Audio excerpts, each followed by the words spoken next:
Hello বন্ধুরা, কেমন আছেন সবাই? আশা করি ভালো আছেন। তো বন্ধুরা, ইমোতে আপনারা স্ক্রিনশট নিতে যাচ্ছেন কিন্তু স্ক্রিনশট নিতে পারছেন না। এই যে সমস্যাটি, এই সমস্যাটি কিভাবে আপনারা ঠিক করবেন? তো বন্ধুরা, আজকের এই ভিডিওতে আমি আপনাদেরকে দেখিয়ে দেবো এই সমস্যাটি কিভাবে আপনারা ঠিক করতে পারেন। তো বন্ধুরা, ভিডিওটি অবশ্যই কন্টিনিউ করবেন, ভিডিওটি স্কিপ করবেন না, স্কিপ করলে কিছুই বুঝতে পারবেন না। তো বন্ধুরা, ভিডিওটি শুরু করার আগে আমি আপনাদের কাছে একটা রিকোয়েস্ট করছি, আপনি যদি আমাদের চ্যানেলে নতুন কোনো দর্শক হয়ে থাকেন তাহলে অবশ্যই আমাদের চ্যানেলটিকে সাবস্ক্রাইব করে রাখবেন। আর যারা অলরেডি সাবস্ক্রাইব করেছেন তাদেরকে থ্যাংক ইউ সো মাচ। আর আমাদের এই ভিডিওটি ভালো লাগলে অবশ্যই একটা লাইক করবেন আর আমাদের ভিডিওটি বেশি বেশি করে বন্ধুদের মাঝে শেয়ার করে দেবেন। তো চলুন বন্ধুরা, মোবাইল স্ক্রিনে গিয়ে আপনাদেরকে দেখিয়ে দিই। অলরাইট, তো আমাদের এই সমস্যাটি ঠিক করার জন্য আমাদেরকে আমাদের যে এই ইমোর মধ্যে চলে আসতে হবে। তো আমরা ইমোর মধ্যে চলে আসব। ইমোর মধ্যে আসার পর দেখেন নিচের দিকে কর্নারে একটা প্লাস আইকন আছে, আপনাদেরকে এই প্লাস আইকনে ক্লিক করতে হবে। এখান থেকে আমরা প্লাস আইকনে ক্লিক করে দেবো। দেওয়ার পর দেখেন এখানে মোর একটা অপশন, এই মোড়ে ক্লিক করতে হবে, মোড়ে ক্লিক করে দেবো। দেওয়ার পর দেখেন একটা অপশন আছে যে সিকিউরিটি অ্যান্ড প্রাইভেসি, আপনাদেরকে অপশনটির উপরে ক্লিক করতে হবে। তো অপশনটির উপরে ক্লিক করার সাথে সাথে আপনারা উপরের দিকে দেখেন একটা অপশন পেয়ে যাবেন যে চ্যাট অ্যান্ড কল প্রাইভেসি, আপনাদেরকে এর উপরে ক্লিক করতে হবে।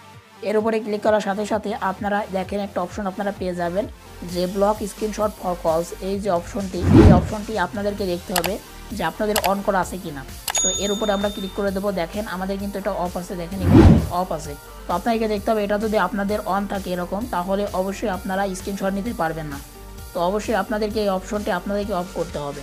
আপনারা যদি অফ করেন তাহলে আপনারা যে স্ক্রিনশট নিতে পারছেন এই সমস্যাটি ঠিক হবে। আপনারা এখন থেকে স্ক্রিনশট নিতে পারবেন। আপনারা ভিডিও কলে কার সাথে কথা বলছেন আপনারা স্ক্রিনশট নিতে পারবেন। আর হ্যাঁ বন্ধুরা, আপনারা যার সাথে ভিডিও কলে কথা বলবেন আপনারা স্ক্রিনশট নিতে চাচ্ছেন, তো আপনার দেখতে হবে আপনি যে ব্যক্তির সাথে কথা বলছেন ওই ব্যক্তির এই অপশনটি এখান থেকে অন করা আছে কিনা। যদি ওই ব্যক্তির অপশনটি অন করা থাকে তাহলে আপনি স্ক্রিনশট নিতে পারবেন না। তো অবশ্যই আপনাকে ওই ব্যক্তিকে বলতে হবে যে ইমোতে আসার পর, সেটিংয়ে আসার পর, কল প্রাইভেসিতে আসার পর এখান থেকে ব্লক স্ক্রিনশট ফর কলস এই অপশনটি আপনাদেরকে অফ করার কথা বলতে হবে। অবশ্যই তার ফোনে এটা অফ থাকা লাগবে, না হলে আপনি স্ক্রিনশট নিতে পারবেন না। তো আশা করি আপনারা বুঝতে পেরেছেন। এভাবে কিন্তু আপনারা যারা স্ক্রিনশট নিতে পারছেন না, খুবই সহজে আপনারা এই সেটিংটি অফ করার মাধ্যমে আপনারা স্ক্রিনশট নিতে পারবেন।